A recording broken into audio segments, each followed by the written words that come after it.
Dios Todopoderoso, hemos clamado a ti y tú nos has escuchado. Jesús, viniste a rescatarnos, Señor, y cómo pudiéramos agradecerte. Lo único que podemos es alabarte y necesitamos toda la eternidad para hacerlo, Señor. Y con gusto deseamos por toda la eternidad adorarte, exaltarte, pero mientras estamos aquí con nuestra vida, con nuestra fe, con nuestro ser, con nuestro amor, queremos exaltar tu santo nombre, Señor. Queremos proclamar al mundo que tú eres el Dios, el único Dios, el Dios vivo, que nos has hecho tus hijos y que quieres, de acuerdo a tu palabra, que todos sean salvos. Ayúdanos, Señor, a ser fieles a la familia en la que nos has puesto. Ayúdanos, Señor, a servir a nuestros hermanos y hermanas, para que el concepto de familia que nos enseñas en tu palabra se cumpla en nuestras vidas por el poder de tu amor, por el poder de tu Espíritu Santo y para gloria de ti, el Padre bueno. Te damos gracias, Señor, y te pedimos que nos hables en este estudio. Te lo pedimos, Señor, humildemente en el nombre de Jesús. Amén. La semana pasada, Tim compartió un excelente estudio acerca de Efesios y él abrió el capítulo 2 y predicó o enseñó, compartió con ustedes los primeros 10 versículos de Efesios. Esa sección de escritura en Efesios 2 del 1 al 10 nos enfocan en la relación vertical que cada uno de nosotros debe tener, la más importante de todas, y esa relación vertical pues es con el Dios que sobre todo está. Y es esencial para aclarar, para especificar que tenemos que tener una verdadera, una excelente relación vertical con Dios. Pero al terminar en el versículo 10, Pablo termina diciendo que somos hechura suya. Otras traducciones dicen que somos su obra de arte. Y es porque en la palabra original, en el griego, cuando se dice hechura suya o obra de arte, es la palabra para poema. Somos el poema de Dios. Y dice que somos creados para buenas obras, las cuales Él ya había preparado desde antes. Tu relación vertical con el Señor está establecida. Entonces, cuando esa relación vertical está establecida, como ven en el título de hoy, tu vida y a través de tu vida, el mundo horizontal o todas tus relaciones horizontales van a honrar a Dios. Pero es esencial tener claro quién tú eres. Muchas veces nos vemos enfrente de un espejo o nos vemos en distintas situaciones y pensamos que estamos llenos de fallas, de errores, que no servimos para nada. Y sí, hay muchas debilidades en nosotros, pero Dios dice de cada uno de nosotros que somos su obra de arte, así tal cual como nos hizo, de esa manera como Él nos equipó.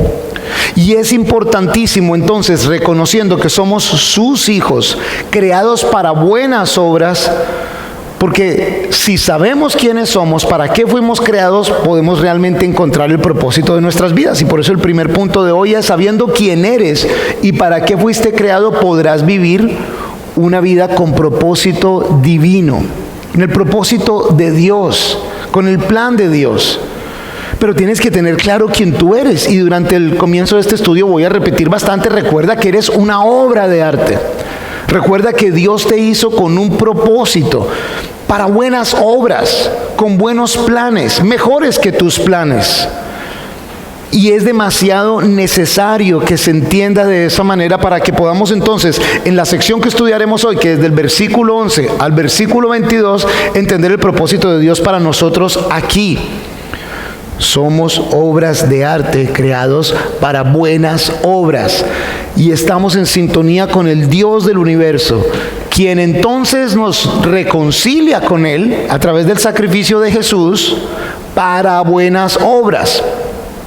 Pero ojo, porque Pablo le está escribiendo a la iglesia en Éfeso, en su mayoría gentiles, o sea, no judíos, pero también había judíos.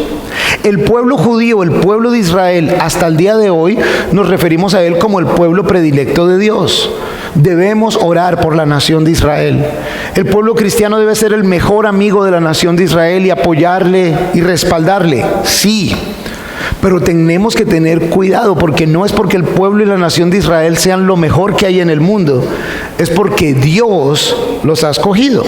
De la misma manera en que a veces como cristianos nos volvemos orgullosos, legalistas y discriminamos a otros por ser cristianos, por entender que hemos sido rescatados por el Señor, y nos volvemos discriminatorios, críticos con otros, y muchos utilizamos el término esos carnales, los inconversos, los paganos, a veces sin darnos cuenta que ellos también son hechura de Dios y que es el propósito de Dios que ellos también sean salvos. Saben, el pueblo de Israel por años, cientos de años, entonces se ha tomado ese lugar religioso y como de rectitud, creyéndose más que los demás. Y de hecho ellos se referían a los demás como incircuncisos, pueblo sin más. Fíjense allí en el versículo 11. Por tanto, acuérdense de que en otro tiempo ustedes, los gentiles en la carne, eran llamados de la incircuncisión por los de la llamada circuncisión, que es hecha con manos en la carne. Y acuérdense de que en aquel tiempo estaban sin Cristo, apartados de la ciudadanía de Israel y ajenos a los pactos de las promesas, estando sin esperanza y sin Dios en el mundo. Pero ahora en Cristo Jesús, ustedes que en otro tiempo estaban lejos, han sido acercados por la sangre de Cristo. Entonces, la salvación no es solo para los judíos. Sí, a través del pueblo judío, la promesa a Abraham era que a través de la descendencia de Abraham, todas las naciones del mundo serían bendecidas.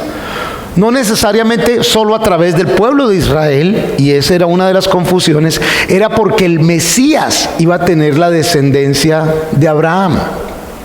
No es porque ahora los judíos, los religiosos del momento, que habían creído en Jesús, le decían a los creyentes griegos, romanos, etíopes, de cualquier nación: ¿ustedes creen en Jesús? Muy bueno. Ahora tienen que volverse en judíos para que ahora sí lo puedan hacer bien. Y les decían: ya creen en Jesús, ahora tienen que cumplir las 600 y tantas reglas que nosotros como pueblo judío debe cumplir. Los mismos judíos no habían entendido que ya no era necesario cumplir todo eso porque el Mesías había venido y les había rescatado. Y entonces estaban apegados a la religiosidad de la cual habían vivido por años y desconocían al Mesías. Y aun cuando creían que Jesús era el Mesías, desconocían entonces su obra salvadora y se aferraban a las costumbres que tenían. Y es que los humanos tendemos a agarrarnos a esas costumbres, el arraigo. Para los judíos era: ok, está bien que sean creyentes, pero ahora tienen que vestirse como nosotros, ahora tienen que tener las prácticas que nosotros, tienen que comer la dieta que con nosotros comemos, tienen que hacerse la circuncisión los varones, tienen que hacer... ¿Ustedes han visto un judío ortodoxo alguna vez, de pronto en un programa o en algún lado? Y entonces se visten con un sombrero negro así grandote, y saco negro, y pantalón negro, y camisa blanca todos los días. Yo a veces me pregunto si tienen una sola pinta o son varias pintas que se ponen distintos días, porque si es una sola pinta para toda la semana, como que no aguanta. ¿Saben por qué se visten así? Porque había inmigrantes judíos, rabinos, viviendo en Europa Oriental hace muchísimos años. Y como ellos se vestían así, hoy el judío ortodoxo decide vestirse así porque así se vestía mi rabino. Nada que ver con una instrucción de Dios. Pero y si vas a Israel, los ves por todo. Bueno, si vas a New York, en Estados Unidos, donde hay una gran colonia de judío ortodoxo, o a Miami en la Florida, vas a ver cantidades de ellos. Y todos se visten igualito. Pienso que tiene que ver con honrar al Señor, porque estoy apegado, arraigado a estas cosas. Y así como ellos lo hacían, lo empezó a hacer la Iglesia Católica y lo hace la Iglesia Evangélica. Nos pegamos, nos arraigamos a muchas cosas.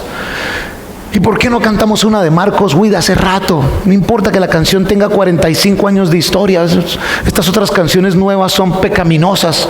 Son de jóvenes que tienen el pelo largo y usan aretes. Y eso no es del Señor. Aquí dice en la Biblia: no perforarás tu cuerpo. Y le meten un poco de cosas ahí. Y mira el tatuaje ese. Aquí dice en Levítico: no marcarás tu cuerpo, es que es el templo. ¿Quién va a rayar de grafiti el templo? Y nos llenamos de un poco de cosas y costumbres. Y se los dice alguien que era bien religioso. nos pegamos a cosas con las que como que nos sentimos más cerca de Dios al hacer cosas. El video de introducción de que somos la iglesia no es el edificio. Tenemos que hacer vitrales, decoraciones y hacerlo como un sitio sagrado para que el sitio sea el que parezca sagrado. No. De hecho, Pablo les dice aquí en esta sección: acuérdense, ustedes eran discriminados, pero ahora en Cristo Jesús, los que en otro tiempo estaban lejos han sido acercados por la sangre de Cristo. Ustedes ya están aquí cerca. Fíjense lo que dice en el versículo 14: porque Él es nuestra paz, quien de ambos nos hizo uno. Él derribó en su carne la barrera de división, es decir, la hostilidad.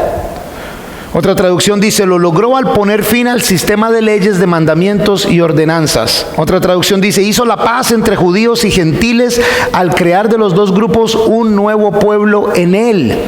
Esa división de costumbres, de prácticas religiosas, de personas, Cristo ya la acabó. No hay necesidad. En el templo judío, en la época de Herodes, el que reconstruyó Herodes, los judíos ordenaron la construcción de un muro alrededor del templo. Fuera de ese muro le llamaban la zona de los gentiles, o sea, hasta ahí le era permitido a un gentil que dijera que quería cumplir con el rito judío, de ahí para allá no le dejaban entrar. Y había una señal que decía: si eres no judío y pasas de esta señal, serás asesinado. Te costará la vida. Y el muro era para, no tenemos que mantener a esos gentiles impuros fuera de aquí, de esta zona pura.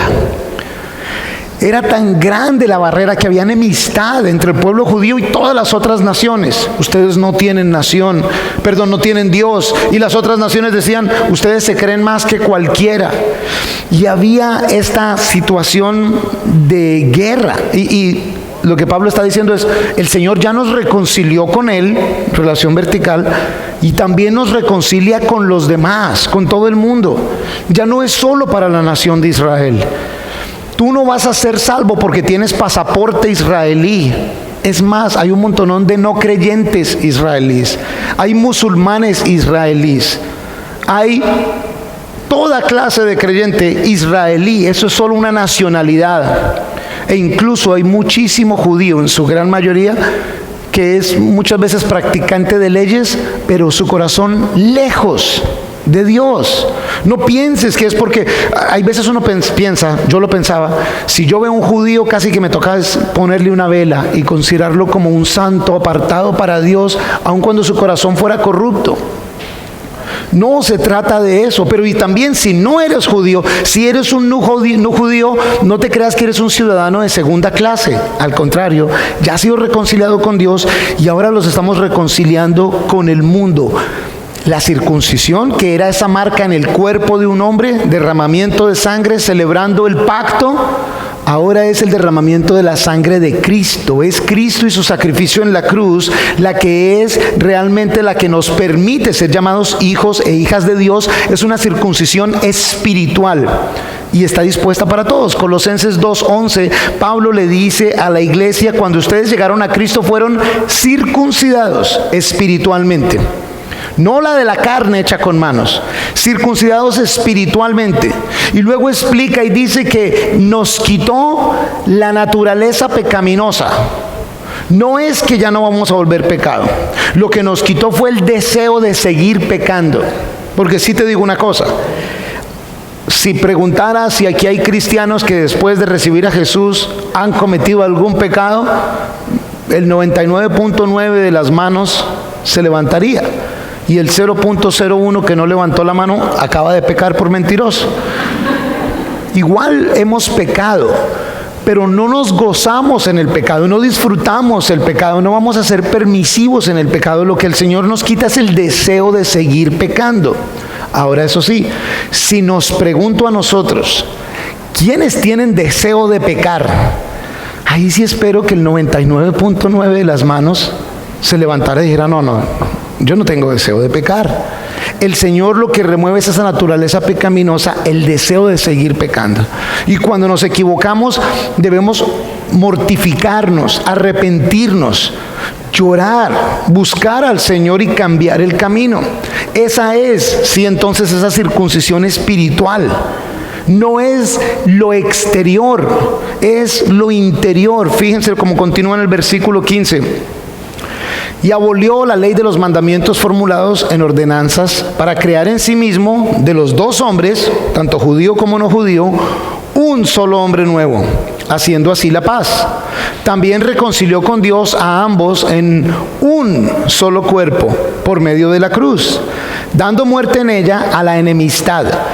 Y vino y anunció las buenas nuevas: paz para ustedes que estaban lejos y paz para los que estaban cerca, ya que por medio de él ambos tenemos acceso al Padre en un solo espíritu. ¿Se dieron cuenta entre el versículo 15 y el 18?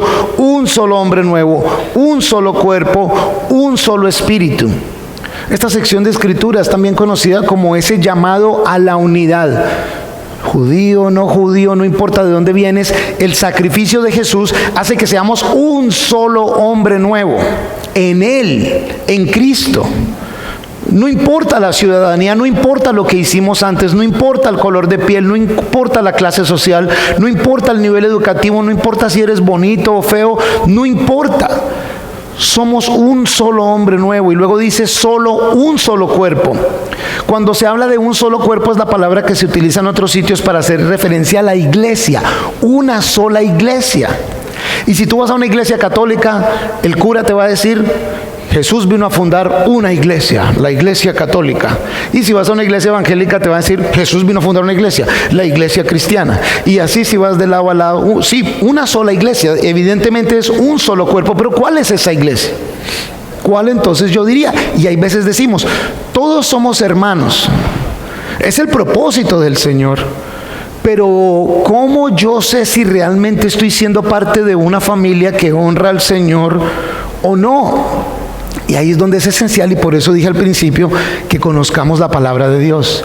Si tú no conoces a tu Padre, ¿cómo vas a conocer quiénes son tus hermanos? Si tú no sabes qué es lo que Él ha enseñado, si tú no sabes cuál es su carácter, ¿cómo vas a identificar a tu familia? Es esencial que conozcamos al Señor. Si el mormón, el testigo de Jehová, por ejemplo, y algunas de las corrientes de la iglesia pentecostal, por ejemplo, que dicen que no existe la Trinidad, los mormones que Jesús no es el Hijo de Dios, los testigos de Jehová que Jesús no es el testigo, testigos de Jehová dicen que Jesús no es el Hijo de Dios. Lo siento, pero no somos lo mismo. Ahí no podemos ser un mismo cuerpo, porque la palabra declara que Jesús dice: yo soy el camino, la verdad y la vida. Jesús dice de sí mismo que Él es el Hijo de Dios. Y claramente de Génesis a Apocalipsis vemos la Trinidad en funcionamiento. Al comienzo de Efesios lo vimos en la introducción, completamente claro. Quien niega eso, yo no puedo decir que soy de la misma familia. Entonces tampoco lo somos así. Pero sí es un llamado a la unidad, un llamado en un solo espíritu. Tenemos acceso al Padre en un solo espíritu. Entonces la unidad de la iglesia se mide en Cristo.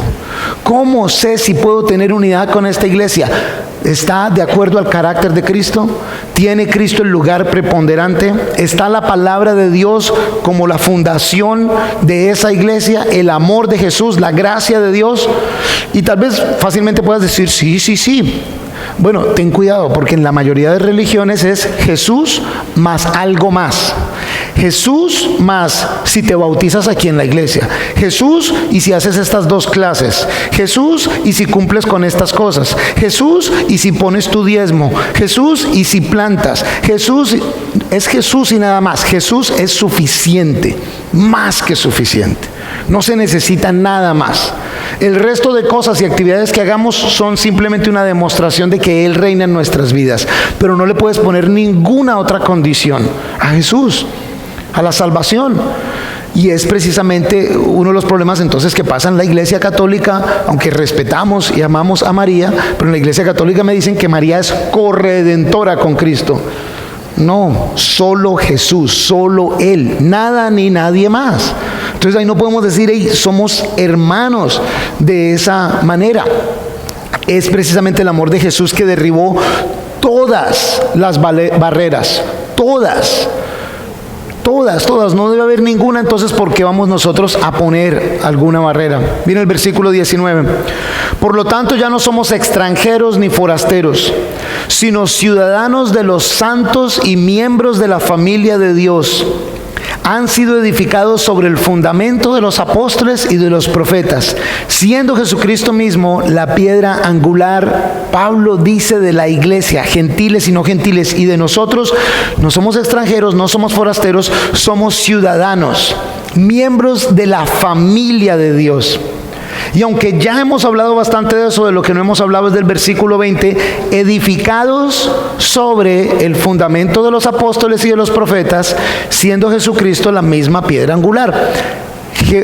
Históricamente, el contexto incluso geográfico, a estos escuchas del momento, la iglesia en Éfeso tiene referencia de templo.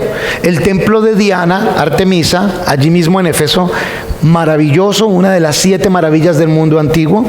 El templo judío reconstruido por Herodes, quien los judíos tenían, ese templo era tan maravilloso, esplendoroso, con piedras blancas, con oro, que desde el Monte de los Olivos dicen que se veía como que brillaba y se veía un aura, y la gente se maravillaba de ver ese templo, ese edificio. La gente se maravillaba de ver el templo de Diana.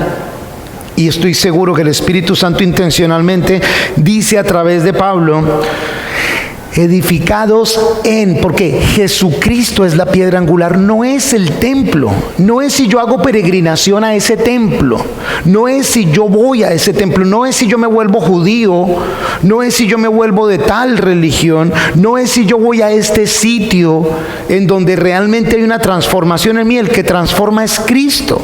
Y Él vino a rescatarnos a todos nosotros. Y no necesitamos estar en Israel para ser rescatados, ni necesitamos estar en el Monte de los Olivos para ser rescatados. Saben que el Monte de los Olivos está lleno de tumbas. Una gran zona del monte de los judíos, lleno de tumbas. Y se pagan literalmente millonadas para ser enterrado, para que pongan tu cadáver en el Monte de los Olivos. Y eso lo hacen en general los judíos y muchos otros ricos filántropos creyentes, porque dicen, como la palabra dice, que Jesús vendrá y cuando regrese vendrá por la puerta oriental. Entonces dicen, para que seamos de los primeros en ser resucitados, que nos pongan la tumba por ese lado. Y pagan millonadas. Y por años se decía, no, un cristiano, su cuerpo no puede ser cremado, porque si no en la resurrección, ¿qué cuerpo va a resucitar Jesús? Hasta este día lo dicen así algunos. Como quien dice que el que muere en un incendio, de malas, mijo, ya no hay chance de llegar porque no hay cuerpo para resucitar allá. ¿Se dan cuenta cómo nosotros los humanos le metemos un poco de cosas limitando a Dios? No, Dios no puede hacer esto, Dios no puede hacer aquello. Y le metemos un mundo de cosas que en nuestras limitaciones pensamos limitar hasta a Dios. Nos maravillamos de lo exterior. El templo de Herodes, Jesús mismo dijo, el templo está desolado. En otras palabras, la presencia de Dios ya no está ahí. No se maravillen de ese edificio, mucho menos el de Diana, en donde eran ritos paganos y de idolatría y de fornicación y de todo lo malo que se imaginen. No son los edificios construidos por hombres. Más bien ustedes están en el fundamento, en la piedra angular que es Jesús. Y el fundamento de los apóstoles y los profetas del Antiguo Testamento hablaban del Mesías por venir. Apuntaban al Mesías por venir. Los apóstoles del Nuevo Testamento proclamaban el mensaje de Jesús. ¿Se acuerdan aquella parte de Escritura cuando Pedro dice, tú eres el Mesías, el Hijo de Dios? El Señor le dice, y tú eres Pedro, y sobre esta piedra edificaré mi iglesia. Y entonces a algunos hombres se les ocurrió, ahí fue donde Jesús nombró al primer papa. Y entonces después de Pedro siguen los papas, porque es sobre esa piedra. Y Pedro es de Petros, que quiere decir piedra. Pero no era sobre esta persona, hombre.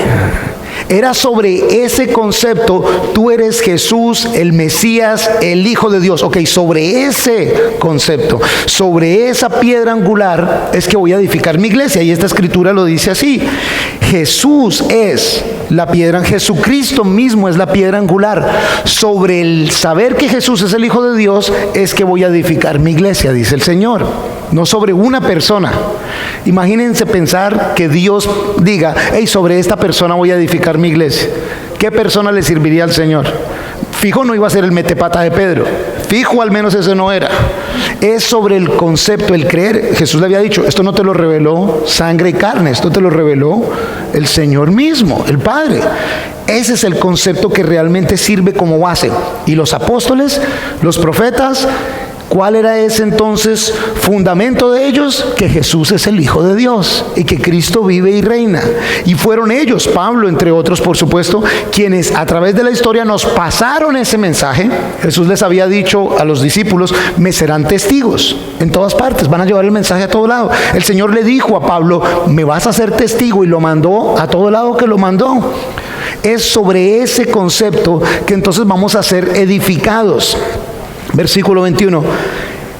En Él, o sea en Jesús, todo el edificio bien ensamblado va creciendo hasta ser un templo santo en el Señor. En Él también ustedes son juntamente edificados para morada de Dios en el Espíritu. Miren cómo lo dice la Nueva Traducción Viviente, el versículo 21. Estamos cuidadosamente unidos en Él y vamos formando un templo santo para el Señor. Por medio de Él, ustedes los gentiles también llegan a formar parte de esa morada donde Dios vive mediante su Espíritu. En otras palabras, olvídense de esos edificios tan espectaculares. Los edificios en los que Dios decide habitar hoy son los corazones de cada uno de ustedes. En el fundamento de Jesús, en las enseñanzas de sus discípulos, por el poder del Espíritu Santo, cada uno de ustedes es el templo de Dios y está siendo edificado en Él. Y no es lo exterior lo que importa, es lo interior lo que sí. De la abundancia del corazón habla la boca. ¿Qué sale de tu boca? ¿Qué sale de tus acciones? Alguien muy conocedor de la palabra ponía una publicación en Facebook en estos días, en donde la Biblia nos instruye a impactar la sociedad. Entonces, aquí por lo menos se ve claramente. Si fuera solo ser salvos, lo he dicho muchas veces, el Señor, tan pronto recibimos a Jesús de todo corazón, nos sacaría de este mundo. Pero nos deja aquí para que seamos, como dice en Colosenses, sus embajadores, sus representantes. Porque nosotros entonces nos convertimos en parte de estos apóstoles, profetas. El profeta es el que habla en representación de Dios, el que habla la palabra de Dios. El apostolos es el que va a otros sitios a representar al Señor. El embajador, eso somos lo que somos nosotros acá. La palabra de Dios, el poder del Espíritu Santo en nuestras vidas para compartirlo con otros. Porque cuando recibes el regalo de la salvación, también recibes una nueva familia. No solo recibiste a Dios como Padre, pero recibes también una nueva familia. Cantidad de hermanos y hermanas. El Espíritu de Dios está con nosotros para que hagamos la voluntad del Padre. Y la voluntad del Padre no es solo que tengamos una relación vertical con Él, sino que en nuestra obediencia, en nuestro amor y adoración a Él, tengamos una relación horizontal con el resto de la familia. No es de convertirse a uno o a otro, es el de representar a Jesús y hacer discípulos de Jesucristo. No discípulos de una persona, no discípulos de una religión, sino discípulos de Jesucristo. Y a veces tienes entonces que preguntarte si realmente estás siendo parte de un mismo cuerpo. ¿Cómo es esa iglesia? Es la de los hijos e hijas de Dios. Los que seguimos a Jesús de todo corazón, nos preocupamos por los demás y somos la iglesia. Nuevamente el video de introducción lo decía. Aquí nos reunimos y qué rico reunirnos y qué rico celebrar y qué rico compartir, pero aquí venimos a equiparnos y como yo digo, la iglesia pasa allá afuera cuando nos sentamos a conversar, a orar el uno por el otro. Cuando salimos y en el mundo en donde estemos, colegio, universidad, trabajo, todo, vecindario, somos discípulos de Jesús. Cuando realmente a través de nuestras vidas, las vidas de otros son cambiadas, en las buenas y en las malas. También por esta época de Navidad es también una de las épocas estadísticamente en donde más depresión hay en personas. Porque estoy desplatado en Navidad, porque no tengo para estrenar. Y entonces se pone, que no pase un niño esta Navidad sin un regalo.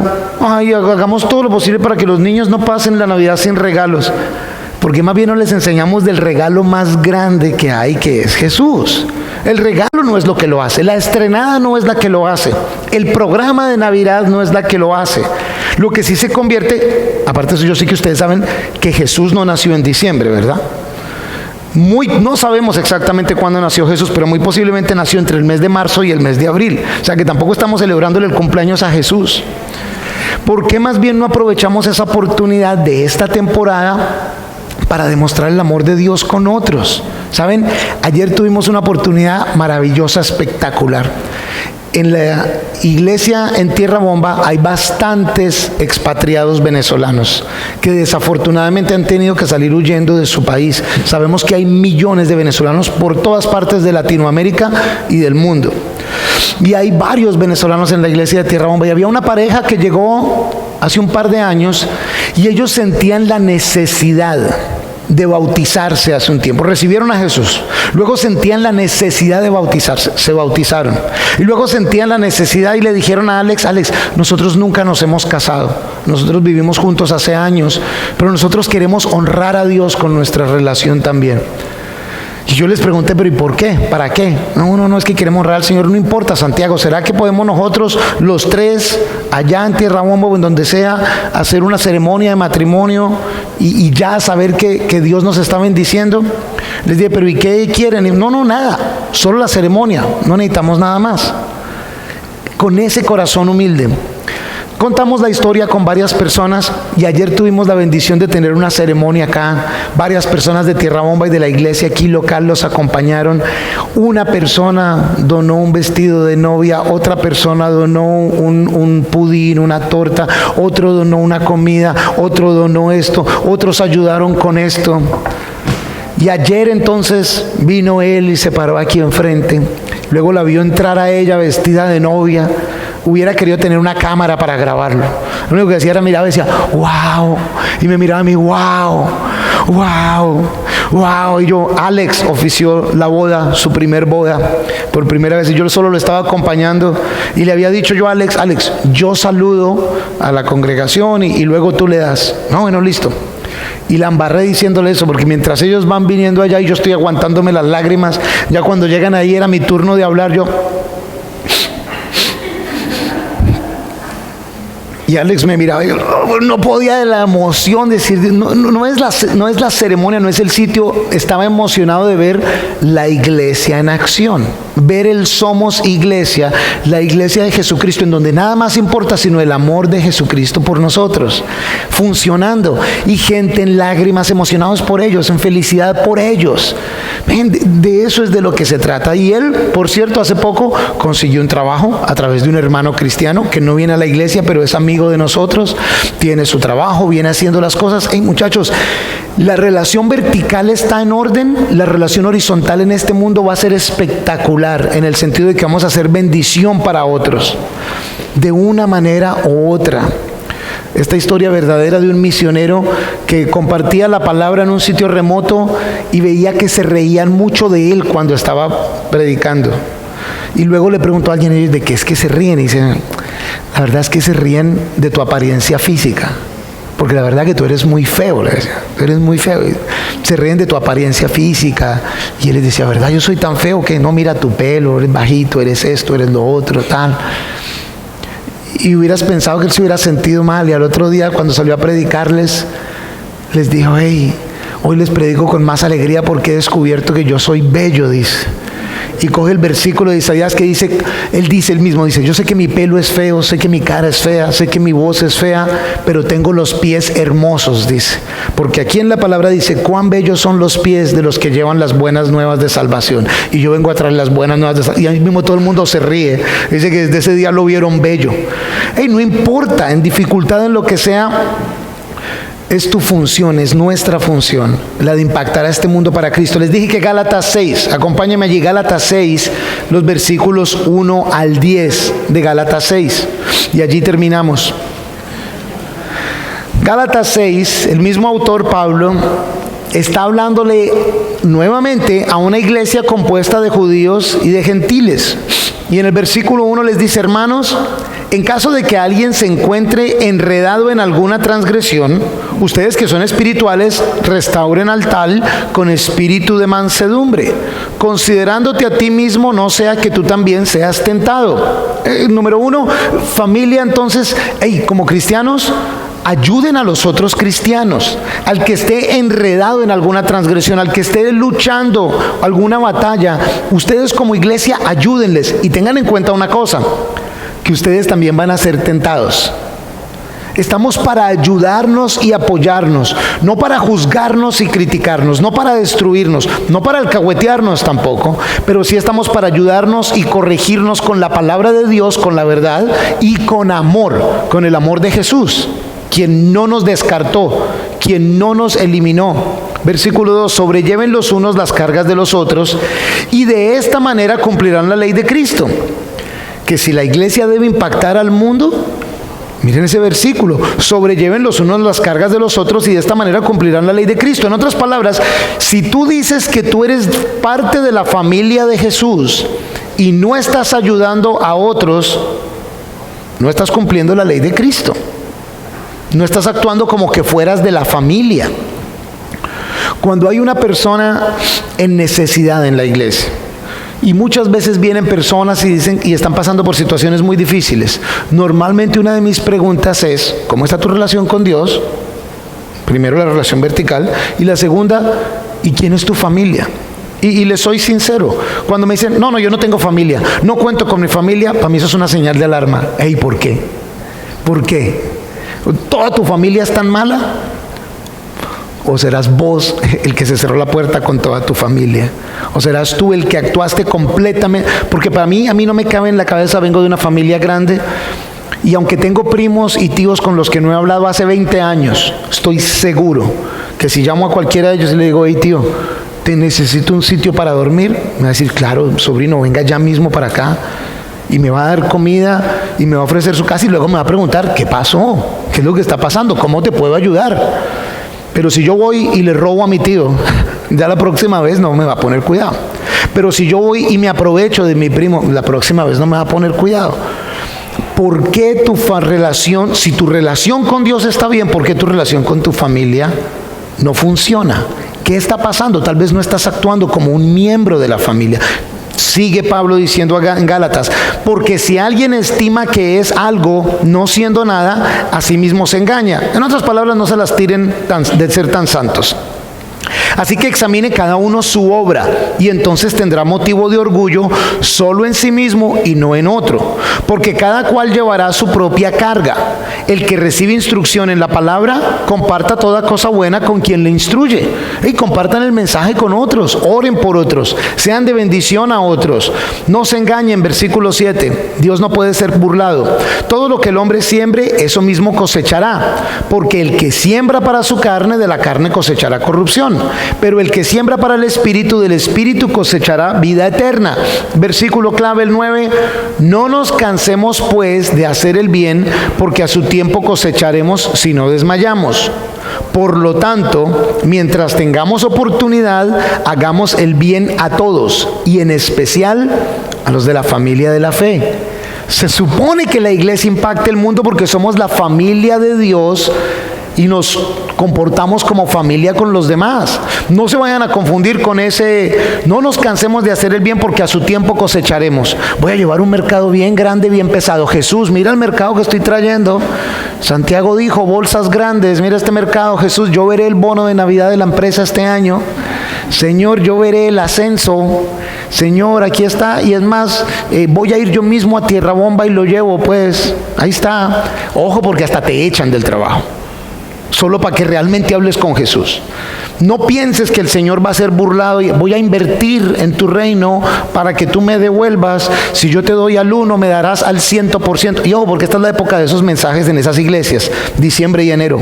Viene el año de la restitución, y lo que te quitaron al 1, el Señor te lo dará al 100%. Y lo que el tal, y la gente como el gimnasio, este año sí, y me voy a adelgazar, y te meten una lavada de cerebro. Y el Señor: ¿ustedes qué piensan que yo que soy? ¿Un inversionista, un banco, que estoy aquí varado y necesito voluntarios? No nos cansemos de hacer el bien. Ese cosechar es llegar a los pies del Padre y que el Padre te diga, bien hecho, buen siervo fiel.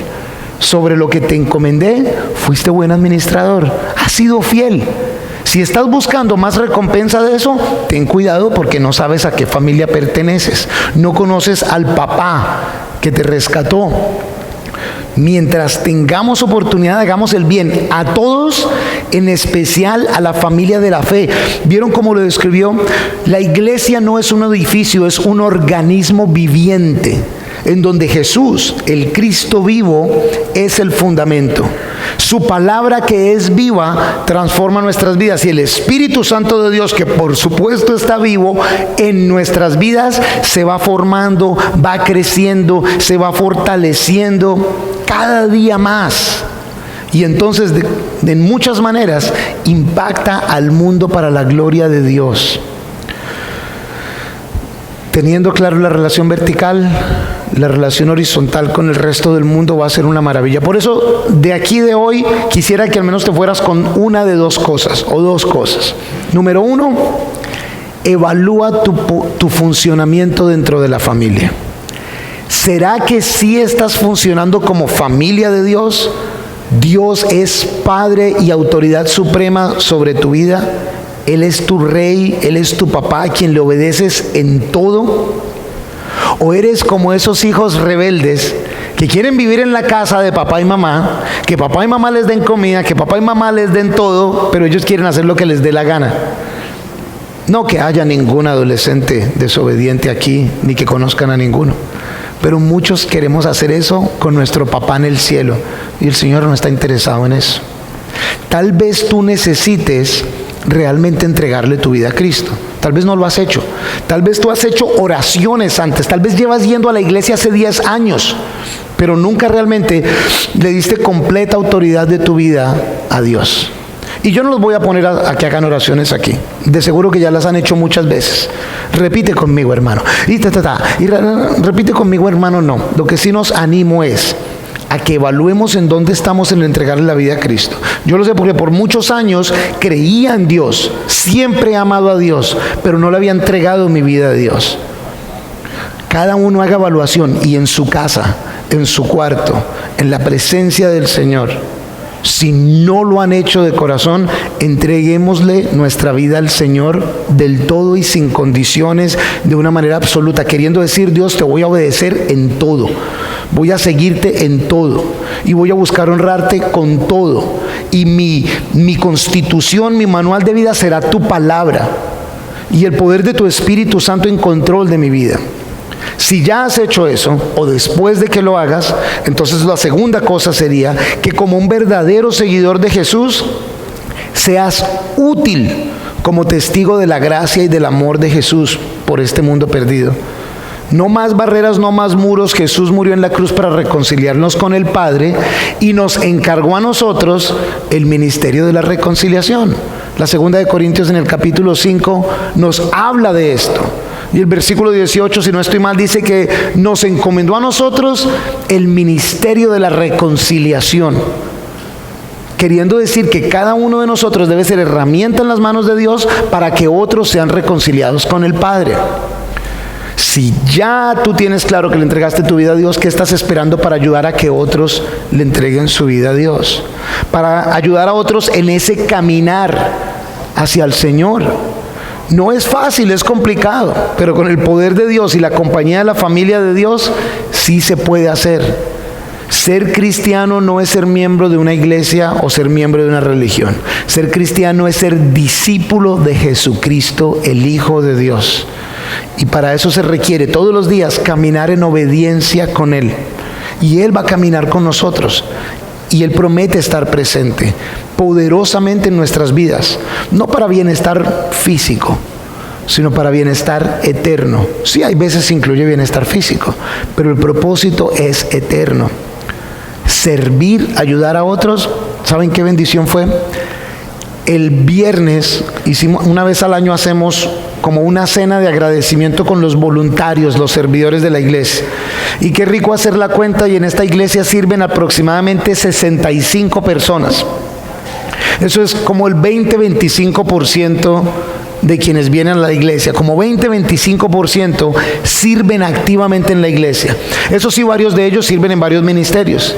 Espectacular, es una gran bendición. Sin embargo, ¿saben qué sería mejor todavía? Que fuera el 100% de la iglesia que estuviera sirviendo a la iglesia. Pero no solo aquí a esta iglesia, sino sirviendo afuera. Porque un cristiano que no sirve para nada.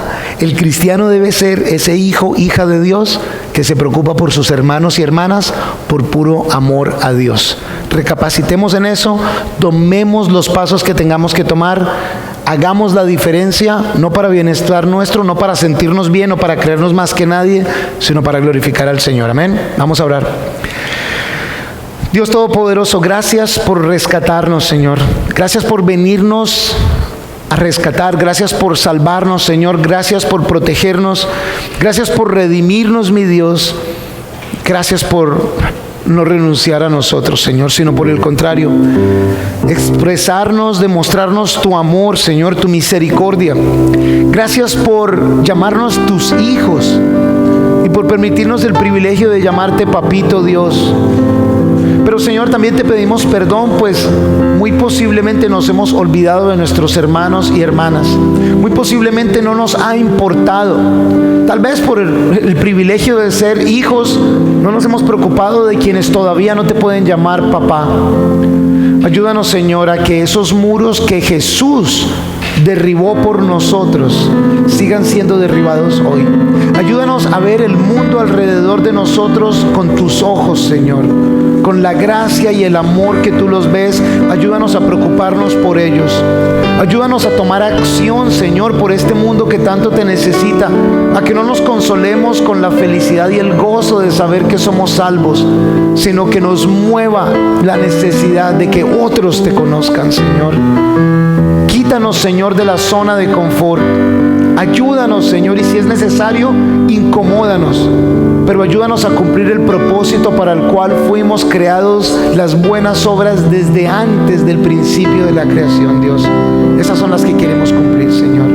Ayúdanos, por favor, a que se cumplan en nuestras vidas. Te lo pedimos en el nombre de Jesús. Amén. ¿Saben de esa familia venezolana de ayer?